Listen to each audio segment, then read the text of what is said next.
মন্দির ঈদকে দুর্গা পূজা বানিয়ে দিলাম, এই মুসলমানের ঈদকে হিন্দুদের পূজার মতো বানিয়ে দিলাম। হিন্দু পূজার মধ্যে মহিলারা যেমন কপালে টিপ লাগায় লিপস্টিক লাগায় সেজে গুজে রাস্তায় দলে দলে হাঁটে, তোমার মেয়েকে তুমি এভাবে বের করে দিলা, তোমার মেয়েকে তুমি এভাবে বের করে দিলা। তুই মুসলমানের পবিত্র দিনকে তোমার স্ত্রী আর মেয়েকে দিয়ে কলুষিত করলা। তুমি তোমার রবকে চেহারা দেখে বা কিভাবে, তুমি তোমার রবকে মুখ দেখে বা কিভাবে? যে সুন্দর জামাটা গায়ে দিয়ে তোমার মেয়ে রাস্তায় বের হয়েছে, এটা তো তুমি বাবার কিনে দিছো। যে লিপস্টিকটা লাগে আর তোমার মেয়ে রাস্তায় ব্যাপারটা বের হয়েছে, তুমি ربنا أرنا الذين أضلانا من الجن والإنس نجعلهما تحت أقدامنا ليكونا من الأسفلين হাসরের ময়দানে সব সন্তান একসাথে বাবাকে ধরবে, মাকে ধরবে। রব্বুল আলামিন আমার বাবার বিচার আগে করো, আমার মায়ের বিচার আগে করো। আমাকে তো আমার মায়ের সাথে বুঝে রাস্তায় বের করে দিচ্ছে। আমার বাবার সামনে দিয়ে আমি গেছিলাম, আমার বাবা তো আমাকে মনে করে নেই। যদি আমার বাবা আমাকে ফিরাইতো আজকে আমি জাহান্নামে আসতাম না। যদি আমার মা আমাকে ফিরাইতো আজ আমি জাহান্নামে আসতাম না। রব্বুল আলামিন আগে তাদের দুইজনকে আযাব দাও, তারপর আমি জাহান্নামে যাব। কোন দিকে চলতেছে, কোন দিকে ঘোরা দৌড়াইতেছে মুসলমান? আল্লাহ আমাদেরকে হেদায়েত দান করুন। আমার একবার আমার এক ছাত্র তখন ঈদের দিন এত বেশি পরিমাণ লাফাই কিনলে কেন, মানে গায়ের মধ্যে এত বেশি পরিমাণ লাফাই কিনলে, আমি ভাবছি একটা মাস শয়তান বন্দি থাকার কারণে এক মাসের ঠেলা একটা কমে গেছে। এক মাস বন্দি থাকতে থাকতে থাকতে থাকতে রাগে গুসায় সে তো মনে করেন তুই টুম্বু হয়ে গেছে, সারা ফল লোকে লোকে এমন দোষ দিছে, এবার বসায় থাকতে পারে না, খালি পুরা এক মাসের কামাই একদিনে শেষ। কথাটা বোঝার জন্য আপনাদেরকে আমি এটা উদাহরণ, মক্কা শরীফ থেকে মদিনা শরীফের দিকে যাওয়ার কথা তরিকুল মদিনা 3.5 মাইল সামনে গেলে একটা জায়গা আছে, ওই জায়গার নাম হলো তানঈম। কি নাম? তানঈম। হয়তো আপনারা জবাব দেন না, নাহলে কথাগুলো একটু স্পষ্ট বলেন। শব্দটার নাম তানঈম, বলেন কি নাম? তানঈম। এখানে একটা মসজিদ আছে, এই মসজিদটার নাম হলো মসজিদে আয়েশা। যারা আমরা গেছি তখন থেকে এলাম পাচ্ছি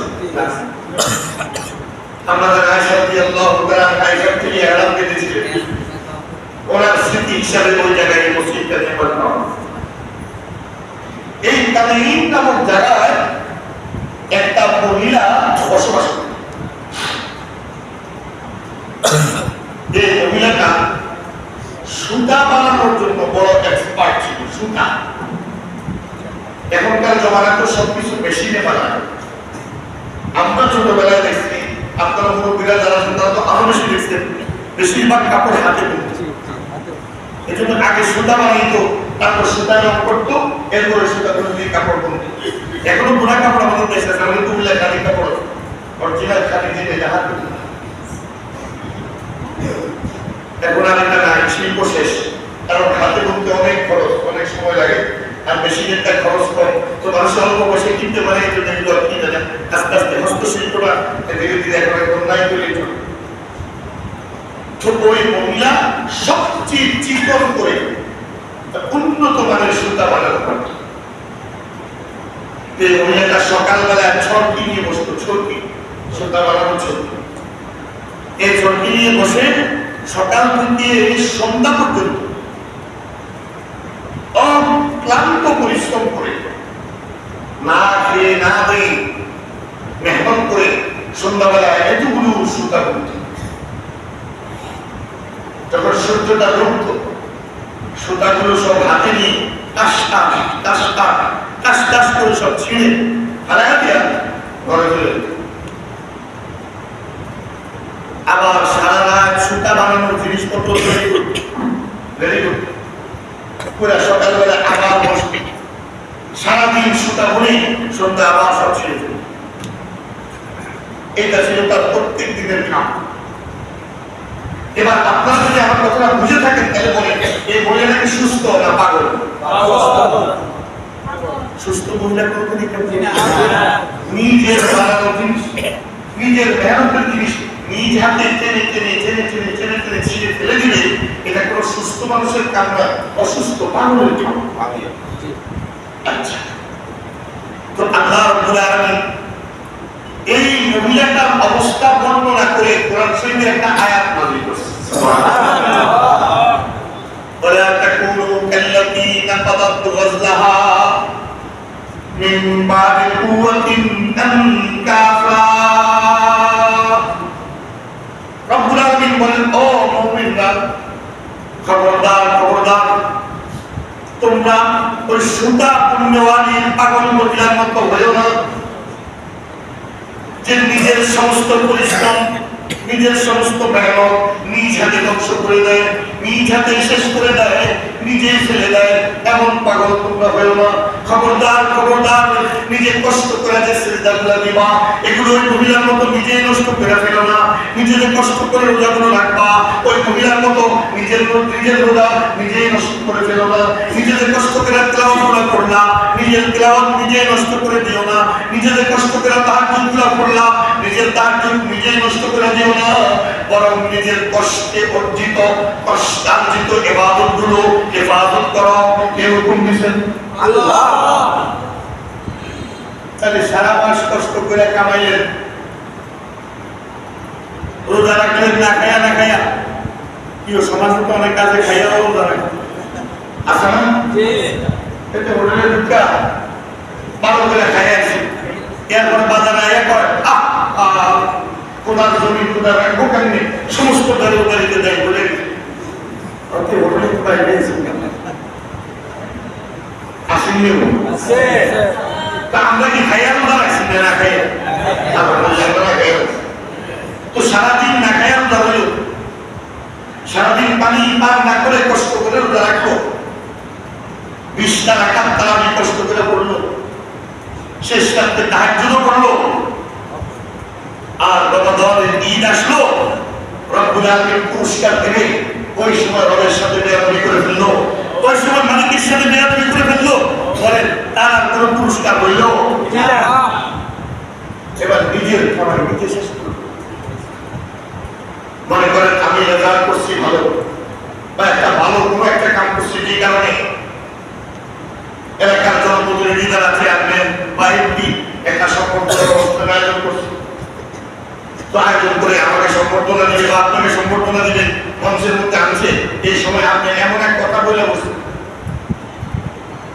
যে কথার কারণে যিনি আপনার হাতে পুরস্কার দিবেন তিনি তো পুরস্কার তো দূরের কথা, আমি এমন থানা ফোন দিয়েছি তারা একেবারে মঞ্চ উঠে আমাদেরকে পুরস্কারের কথা বাধ্য, পুলিশ দিয়ে থানা বা সব কামাই শেষ, সব ইজ্জত শেষ, সব সম্মান শেষ। আজ আমরা নিজেকে সুস্থ মনে করি, ওই মহিলাটাকে পাগল মনে করি, নিজের পরিশ্রম নিজে শেষ করছে এই জন্য মহিলা পাগল, আমার পরিশ্রম আমি নিজে বরবাদ করলাম, আমি বলে বুদ্ধিজীবী, আমি বলে জ্ঞানী, আমি নাকি বুদ্ধিমান। এই জন্য আমার ভাই, এই ঈদের বরকতময় মৌসুমে কত লোক রাস্তায় রাস্তায় ঘুরে তার কামাই নষ্ট করতেছে, রবের গজব কামাই করতেছে, জাহান্নাম অর্জন করতেছে। আল্লাহ রাব্বুল আলামিন তার দয়ায় মায়ায় আমাদেরকে এসব গুনাহ থেকে বাঁচিয়ে রেখে তার ঘরে নুরানি পরিবেশে এনেছেন। আবার বলেন আলহামদুলিল্লাহ। আমি আপনাদের সামনে সূরাতুল বাকারা একটি আয়াতের 3 ভাগের 1 ভাগ তেলাওয়াত করেছি। সংক্ষেপে 2-3টি কথা বলার, অত্যন্ত মনোযোগ দিয়ে দিলের কাম দিয়ে খেয়াল করবেন। রমাদান আছে না চলে গেছে? রমাদান ছিল আমাদের জন্য আল্লাহর মেহমান। বলেন বলেন, আমাদের জন্য কার মেহমান? দামি মেহমান যদি কারো ঘরে আসে, তো মেহমানের থেকে মেজবানের উপকার বেশি হবে। দামি মেহমান যদি কারো ঘরে আসে তাহলে মেহমানের উপকার বেশি না মেজবানের উপকার বেশি? আবু আইয়ুব আনসারী রাদিয়াল্লাহু তাআলা একজন মদিনার সাধারণ মানুষ, কিন্তু তার ঘরে মেহমান হয়েছে মুহাম্মদুর রাসূলুল্লাহ সাল্লাল্লাহু আলাইহি ওয়াসাল্লাম। কিয়ামত পর্যন্ত আবু আইয়ুব আনসারীর নাম শ্রদ্ধা করে স্মরণ করা হবে। আমার নবীর মেহমানদারি করেওয়ালা, আমার রাসূলের মেজবান। হুজুর পরিচয় করে দিতেন কারো সামনে, আবু আইয়ুব আনসারীকে পরিচয় করে দিতেন, উনি আমার মেজবান আবু আইয়ুব। ওনার নাম ছিল খালিদ ইবনে যায়েদ আবু আইয়ুব আনসারী। তাহলে এই দামি মেহমান আবু আইয়ুব আনসারীর ঘরে আসার কারণে এই মেজবান দামি হয়েছিল না হয় নাই বলা যায়? শেখ সাদি রহমতুল্লাহ আলাইহি ইসলাম মধ্যে লিখেছেন, এক বাদশা শিকারে বের হয়েছে, তো তার সঙ্গে সৈন্য সামন্ত আছে। বাদশার শিকারে গিয়ে হঠাৎ একটা হরিণ বাদশার নজরে পড়ল। তো হরিণটাকে তাড়া করার জন্য বাদশার ঘোড়া ছুটে যাচ্ছে ফুল স্পিড, শাহী ঘোড়া পঙ্খিরাজের মতো ছুটতেছে দুর্বল। এদিকে হরিণ শিকার করার নেশায় বাদশাহের নিজের লোক থেকে আলাদা হয়ে গেছে, এরা বাদশার খবরই নেই। নৌজওয়ান বাদশা তো যেতে যেতে যেতে যেতে যেতে যেতে গভীর জঙ্গলে একদম মাঝখানে চলে গেছে। আস্তে আস্তে আস্তে আস্তে দিন শেষে অন্ধকার শুরু হয়েছে। বাদশা থেকে ডাইনে বামে সামনে পিছনে সব একরকম, চারদিকে গাছ, চারদিকে ওই যে যারা হজে গেছেন দেখছেন না মিনার নামগুলো, যারা গেছেন দেখছেন সব একরকম। আর যে একবার হারায় খালি ঘুরে খালি ঘুরে, আর করতে কিছু পুলিশ নিয়োগ দেয় চুপ বুঝে না, রাস্তাঘাটে কিছু ছিল না, ওই হাজিরা হারায় গেলে দেখায় আমার এই ঠিকানাটা কোথায়, ও বিদ্যা বিদ্যা বলে সামনে দিয়ে এই হারা রাত ঘুরে কত হাজিরের দেখছি রাস্তায় কাছে এখন বাচ্চা চারদিকে ঘুরে ঘুরে ঘুরে যাওয়ার কোন রাস্তা খুঁজে পায়। তো চিন্তা করলো একদিকে যাই, যা আছে বলা গভীর রাত, নেকড়ে বাঘের আওয়াজ আসে, নেকড়ের আওয়াজ আসে, বাঘের আওয়াজ আসে, সিংহের আওয়াজ আসে, বাচ্চার পরিবার একটা ছোট্ট হয়ে হঠাৎ নজরে পড়লো জঙ্গলের ভিতরে পিটি পিটি আলো জ্বলে, একটা কুড়ের ঘরের মতো ঘর দেখা গেল। ঘরের মধ্যে একটু সাহস পাইছে, এখানে মানুষের বসবাস আছে। তো দরজার সামনে গিয়ে হাত দিচ্ছে, কি আছে না ঘরের মধ্যবয়স এক ব্যক্তি বের হয়ে আসছে, এসে বলতেছেন আপনি কি কাকে চান? আমি পথহারা মুসাফির, এই গভীর রাত্রে কোথায় যাবো? বাঘ সিংহের শিকার হয়ে যাবো, আমাকে একটু রাতটা থাকার জন্য আপনার ঘরে জায়গা দেওয়া যায় কিনা? তো তিনি বললেন আপনি আমার কাছে আশ্রয় চাচ্ছেন, আপনি মেহমান, অবশ্যই আপনি আমার ঘরে থাকবেন। তো ঘরের মধ্যে রুম দুইটা, সামনের রুম আর ভেতরের রুম। আর ওই বেচারা একজন যুবতী মেয়ে, তাদের মতো সুন্দরী, বখাটের খারাপ লোক থেকে এই মেয়েটাকে বাঁচানোর জন্য বেচারা জঙ্গলের ভিতরে যাবে। আর মেয়েটাকে আল্লাহ যেমন রূপ দিচ্ছেন তেমন এলেন দিচ্ছেন। এই মেয়েটা মাত্র 7 বছর বয়সে নিজে নিজে তার সঙ্গে হাফেজ হবে।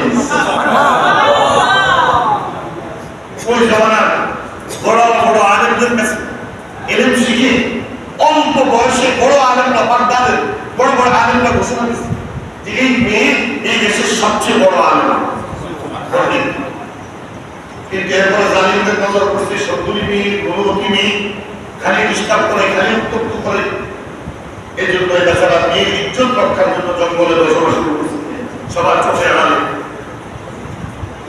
এখন বাদশা তাদের ঘরে আশ্রয় নিচ্ছে।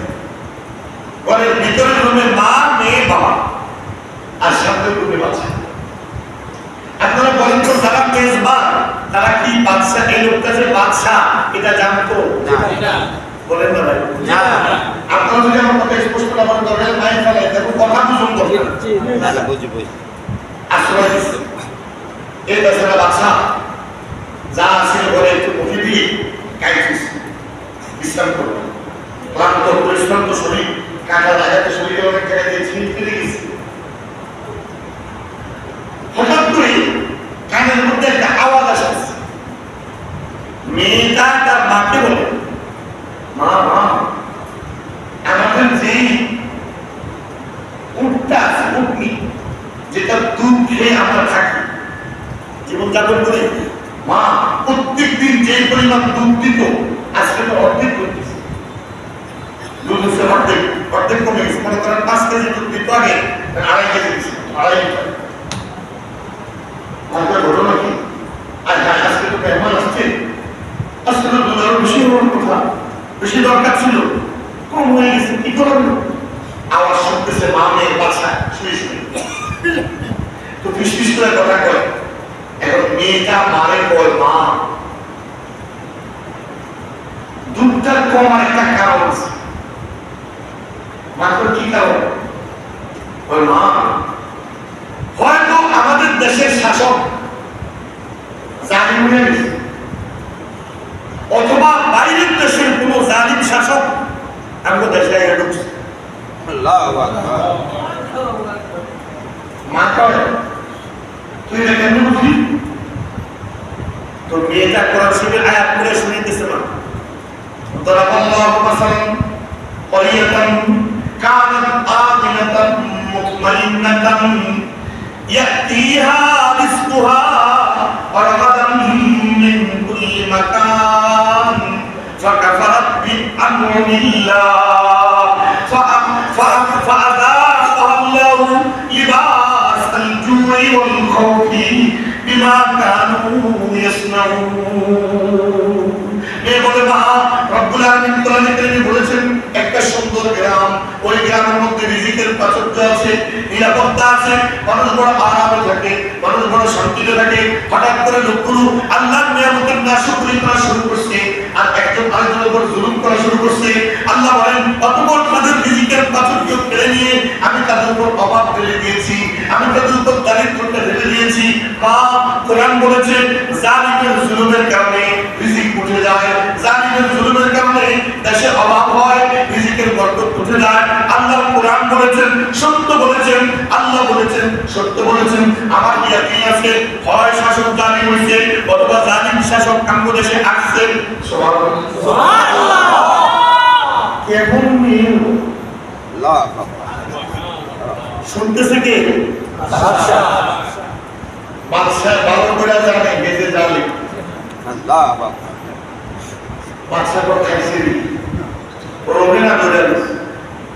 আমি সবসময় বলি, এই যে চেয়ারম্যান সাহেব এখানে আসছে, এখানে এমপিরা থাকে, বা যেখানে শহরের বড় প্রোগ্রামগুলো থাকে, এখানে বড় বড় কর্মকর্তারা থাকে, সচিবালয়, ওই প্রোগ্রামগুলো সবসময় কথাটা বলি যে আপনারা যারা রাষ্ট্র চালান, একজন চেয়ারম্যান ইউনিয়ন চালান, একজন মেম্বার একটা ওয়ার্ডের প্রতিনিধিত্ব করেন, আল্লাহর রাস্তে জুলুম ছাড়েন, জুলুম থেকে ফিরে আসেন।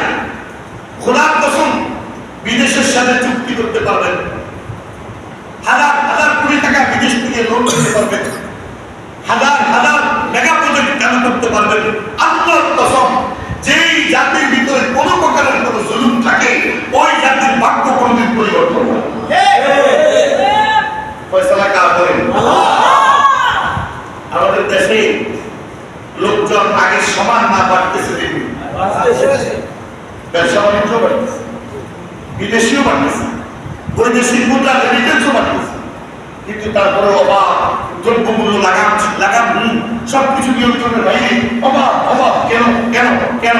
কারণ হলো জুলুম, জুলুম, জুলুম এবং জুলুম, শুধু জুলুম আর কিছু। সব জায়গায় স্বামী স্ত্রীর উপর জুলুম করে, ঘরে আসেন বলেন, সন্তান পিতা মাতার উপর জুলুম করে এমন সন্তান আসেন, ভাই ভাইয়ের উপর জুলুম করে এমন সন্তান আসেন, এমন ভাই সমাজে আসেন। আল্লাহ বলেন, এই দেশে বরকত থাকবে না, ওই দেশে নিয়ামত থাকবে না। আমি আল্লাহ তোদের থেকে দুইটা নিয়ামত উঠিয়ে নেব, এক রিজিকের বরকত, আর দুই তোদের নিরাপত্তা। ঘরে বাইরে কোথাও নিরাপদ হতে পারবি না, রাস্তায় বের হলে ভয় রাখবো, কে মাইনা দেয়, কে বসে না, রাস্তায় গেলে ভয় করবে, ঘরে থাকতে ভয় করবে, কে জানি লইয়া যা, জায়গা কিছু ভয় করবে, কে জানি দখল করে নিয়ে যা। আর তোমার ফিজিক্যাল অভাব লেগেই থাকবে, দূর হবে না। জুলুম ছেড়ে দিলে আল্লাহ নিয়ামতের বারিশ বৃষ্টি বর্ষণ করে। এখন বাদশাহ শুনে মনে মনে করে খাইছে, আমার মতো জানি তাদের এলাকায় ঢুকার কারণে আল্লাহ তাদের রিজিক কমে গেছে। তো সবাই টাকা দুই হাত তুলছে, মালিক আমি তোমার গোলাম হিসেবে তোমার কাছে আজ তওবা করলাম, তুমি যদি আমাকে ফিরিয়ে দাও আমার রাজ্যে আমি ফিরে যাই, আবার যদি সিংহাসনে বসি তোমার জাতের কসম মৃত্যু পর্যন্ত আর তোমার কোন মাখলুকের উপর কোনদিন জুলুম করবো না। আচ্ছা বাদশাহ এটা তো করেন কেউ জানে না, এবং বাদশাহের তওবা করছে এটাও তো কেউ জানে না। এখন মা মেয়ের কাছে চল আমি দুধ বাইরে না গেলে এক মা যায় দুধের বাটির মধ্যে হাত দিয়ে কাম দিছি ফটফট করে আবার দুধ আসা শুরু করছে। মা মেয়েরে কয় পণ্ডিত ইলিয়াস করে তুই সব কাজে বেশি পণ্ডিত দিতে পারে, তুই বলছো শাসক জালিম আছে অথবা জালিম দেশে আশ্রয় নিছে, এর লেগে অর্ধেক কমে গেছে দিদি এমন বাইরে করতে মেয়ে কয় মা আমি আমার কথা বলিনি, আমি আল্লাহর কালামের কথা বলছি। হয় ওই জালিম শাসক আমাদের এলাকা ছেড়ে চলে গেছে অথবা সে তার জুলুম থেকে তওবা করছে। আল্লাহ বরকত শুনতেছে কি বেচারা আর উন্নয় সকালবেলা ঘরের মালিক বের হয়ে আসছে, কি লাগবে তাকে মেহমানের, আপনি আমার কিছু লাগবে না, আপনি আমার পাশে বসেন। বসছে আপনার ঘরে আসেন কি? তো লোকটা বলে আমার ঘরে আমার একমাত্র মেয়ে আর বিবি। প্রথমে মেয়ের কথা বলে না ভয়, আমি আর আমার বিবি।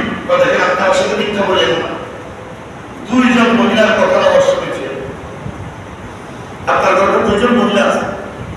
বেচারা ভয় চেহারা শুনে গেছে, কোন জালিমের খবর আমার বললাম।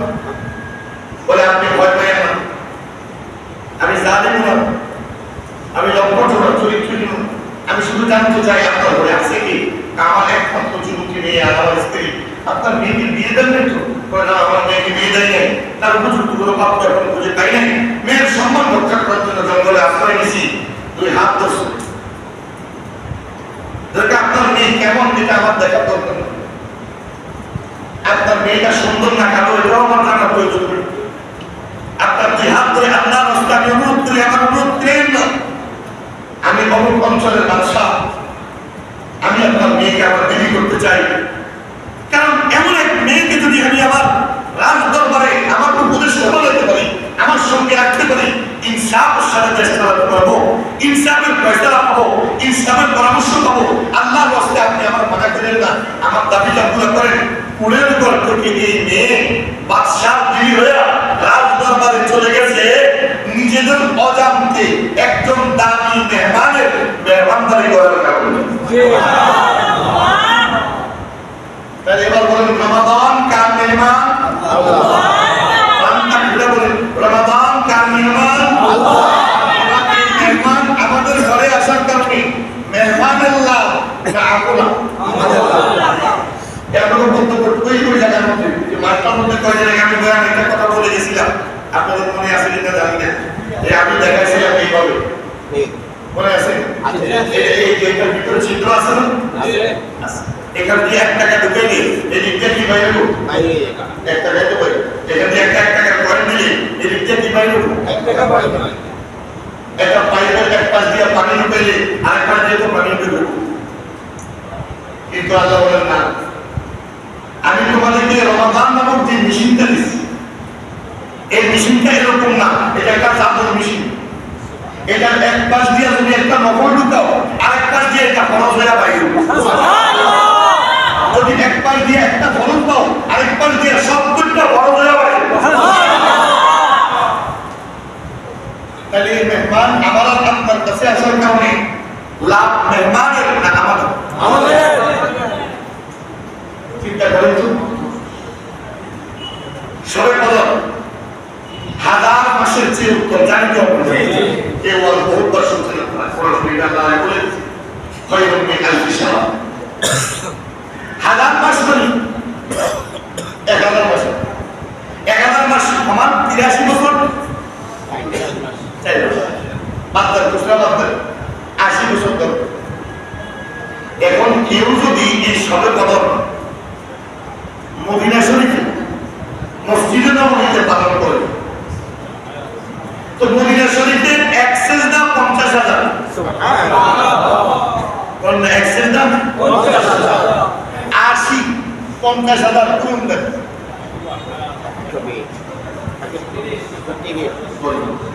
আচ্ছা এখানে আপনি হিসাব দিলে যে কষ্ট হবো, 1000 মাস 50,000 দিয়ে করুন, 50,000 লোকে মিলেন না। 50,000 মদিনা শরীফে এক নামাজ, 50,000 নামাজ, এক সেজদা 50,000 সেজদার সমান। তো যদি 1000 হয়, তো 1000 যদি 50,000 দিয়ে গুণ দেওয়া হয়, তাহলে কত কত হবে বলে?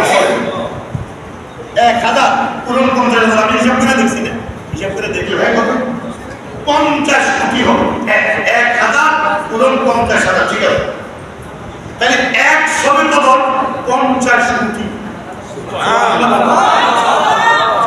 এবার মক্কা শরীফের অ্যাক্সেস দাম 1 লাখ, বলেন না? কাবা শরীফের অ্যাক্সেস দাম 1 লাখ। এবার 1 লাখ দিয়ে 1000 এর গুণ দেন 100। তাহলে 1 রাতে 100 কোটি মাসের সমান। সুবহানাল্লাহ। এবার রমাদান কত দামি মেহমান, রমাদান কত সম্মানিত মেহমান বলেন তো? মেহমান আসার সময় কি মেজবানি লেগা কিছু উপহার আনে দিনা,